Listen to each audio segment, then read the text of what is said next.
Сточарите од Делчевско ги бројат штетите од волците.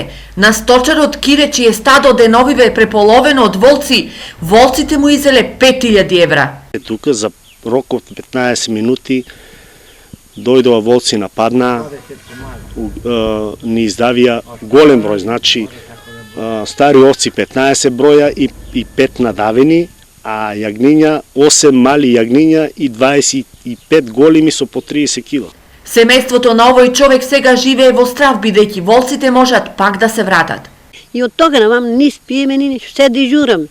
Покаре ги по Мегдано, се те страх. Ама те по Мегдано толку, ако чине едно-две, а са тука многу наприја штета, многу. Това. Елена, това чекаме. Но во секојдневен страв и безпомошни се и другите сточари во Делчевско. Едностално нападам, јас стално туте по два додат. Има некоја ајка да се збере, да се прогони това. Ние градоначалник имаме, зашто е тој градоначалник ставено? Ние стално идеме до него, он не ба се обрне до нас сточарето.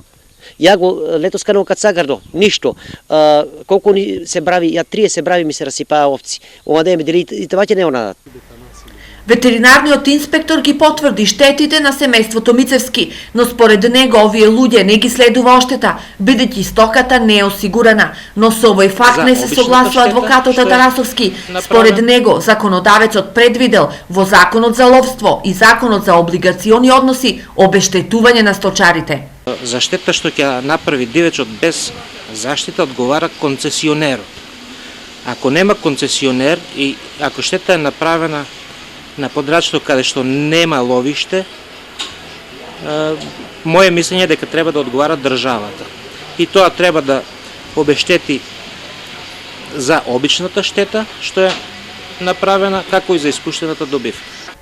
Во Делчевско веќе има еден ваков предмет. Државата му исплатила оштетар на сточар од Нов Истемник, но дали сточарите ќе го следат неговиот пример, не се изјаснија. Во меѓувреме тие се едногласни дека засега единствениот спас од волците е хајката на штетен дивеч.